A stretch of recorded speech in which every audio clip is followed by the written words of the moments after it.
Hi friends, ನಮಸ್ಕಾರ ಎಲ್ಲರಿಗೂ. Friends, ಇವತ್ತು ನಾನು ಮನೆಯಲ್ಲೇ ಐಸ್ ಕ್ರೀಮ್ ಮಾಡ್ತಿದ್ದೀನಿ.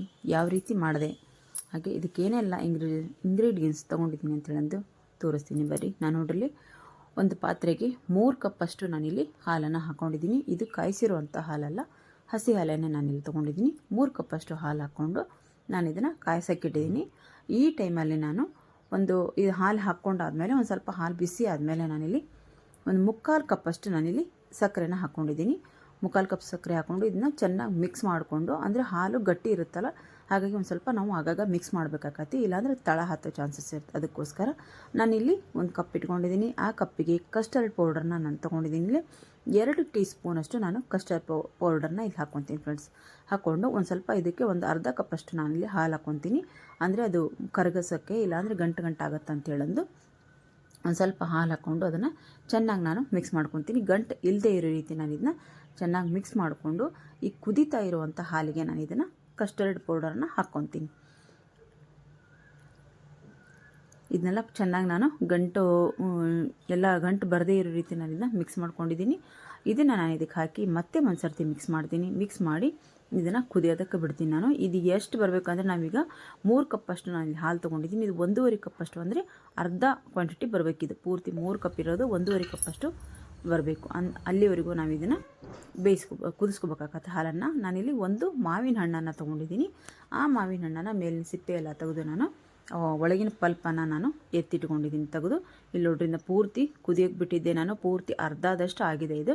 ಈಗ ನಾನು ಗ್ಯಾಸ್ ಆಫ್ ಮಾಡಿ ಇದನ್ನ ಪೂರ್ತಿ ಆರ್ಸಕ್ಕೆ ಬಿಟ್ಟಿದ್ದೆ. ಪೂರ್ತಿ ತಣ್ಣಗಾಗಿತ್ತು ಫ್ರೆಂಡ್ಸ್. ಇದು ನೋಡ್ರಿ, ಯಾವ ರೀತಿ ಗಟ್ಟಿಯಾಗಿತ್ತು ಆ ರೀತಿ ನಾವು ಆಗೋವರೆಗೂ ನಾವು ಹಾಲನ್ನು ಕುದಿಸ್ಕೋಬೇಕಾಗತ್ತೆ. ಇಲ್ಲಿ ನೋಡ್ರಿ, ನಾನು ಮಾವಿನ ಹಣ್ಣಿನ ಪಲ್ಪನ್ನು ನಾನು ತೆಗೆದಿಟ್ಕೊಂಡಿದ್ದೀನಿ. ಪೂರ್ತಿ ಒಂದು ಮಾವಿನ ಹಣ್ಣಿನ ಪಲ್ಪ್ ಐತದು.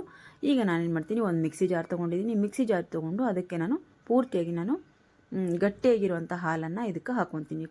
ಕಸ್ಟರ್ಡ್ ಪೌಡರು ಹಾಗೆ ಸಕ್ಕರೆ ಹಾಕಿದ್ನೆಲ್ಲ ಆ ಮಿಶ್ರಣವನ್ನು ನಾನು ಮಿಕ್ಸಿಗೆ ಹಾಕ್ಕೊಂಡು ಒಂದು ಸ್ವಲ್ಪ ಕೆನೆ ಹಾಕ್ಕೊಂಡಿದ್ದೀನಿ ಫ್ರೆಂಡ್ಸ್. ಇನ್ನೂ ಸ್ವಲ್ಪ ನೀವು ಜಾಸ್ತಿ ಇದ್ದರೆ ಹಾಕ್ಕೋಬೋದು. ನಾನು ಬೆಣ್ಣೆಗೆಲ್ಲ ತೆಗೆದುಬಿಟ್ಟಿದ್ದೆ, ಹಾಗಾಗಿ ಸ್ವಲ್ಪನೇ ಕೆನೆ ಇರೋದ್ರಿಂದ ನಾನು ಹಾಕ್ಕೊಂಡಿದ್ದೀನಿ. 1 ಟೀ ಸ್ಪೂನಷ್ಟು ಕೆನೆನ ನೀವು ಇಲ್ಲಿ ಹಾಕ್ಕೋಬೋದು. ಸ್ವಲ್ಪ ಕೆನೆ ಹಾಕ್ಕೊಂಡಿದ್ದೀನಿ. ಹಾಗೆ ನಾನು ಮಾವಿನ ಹಣ್ಣನ್ನು ಇಲ್ಲಿ ಹಾಕ್ಕೊಂಡು ಮಿಕ್ಸಿ ಜಾರಿಗೆ ಹಾಕ್ಕೊಂಡು ಮಿಕ್ಸಿ ಮಾಡ್ಕೊಂಡಿದ್ದೀನಿ. ಈಗ ನಾವೇನು ಮಾಡಬೇಕು, ಇದಕ್ಕೆ ಚೆನ್ನಾಗಿ ಅದು ಪೇಸ್ಟ್ ಆಗೈತಲ್ಲ, ಅದಕ್ಕೆ ನಾನೀಗ ಪಿಸ್ತಾ ಮತ್ತು ಬಾದಾಮನ್ನು ಸಣ್ಣದಾಗಿ ನಾನು ತುರಿದಿಟ್ಕೊಂಡಿದ್ದೆ. ಅದನ್ನು ನಾನಿಲ್ಲಿ ಮಿಕ್ಸಿ ಜಾರಿಗೆ ಹಾಕ್ಕೊಂಡು ಮಿಕ್ಸ್ ಮಾಡ್ಕೊಂಡಿದ್ದೀನಿ. ಮಿಕ್ಸ್ ಮಾಡಿಕೊಂಡು ಈಗ ನಾನು ಐಸ್ ಕಪ್ ಅದಾವಲ್ಲ, ನಂದು ಇದು ಐಸು ತೊಗೊಂಡು ಬಂದಿರೋದಿದು. ಇದನ್ನ ಎತ್ತಿಟ್ಟಿದ್ದೆ ನಾನು. ಆ ಐಸ್ ಕಪ್ಪಿಗೆ ನಾನು ಹಾಕ್ಕೊತಿದ್ದೀನಿ. ನೋಡ್ರಲ್ಲಿ ಹಾಕ್ಕೊಂಡು ಇದನ್ನ ಮುಚ್ಚಿ ಇಟ್ಕೊತೀನಿ. ಇದು ಮೇಲೆ ಒಂದು ಸ್ವಲ್ಪ ಐಸ್ ರೀತಿ ಲೇಯರ್ ಬಂದುಬಿಡುತ್ತೆ ನಾವು ಇದರಲ್ಲಿಟ್ಟಾಗ, ಫ್ರೀಝರಲ್ಲಿಟ್ಟಾಗ. ಅದಕ್ಕೆ ಏನು ಮಾಡಬೇಕು ಅಂದರೆ, ಎಕೋ ಪೇಪರ್ ಅಂತ ಸಿಗುತ್ತಲ್ಲ, ಅದನ್ನು ಅದ್ರ ಮೇಲೆ ಹಾಕಬೇಕು. ಇಲ್ಲ ಅಂದರೆ ಬಟರ್ ಪೇಪರ್ ಆದರೂ ನೀವು ಹಾಕಿ ಫ್ರೀಝರಲ್ಲಿ ಇಡ್ರಿ.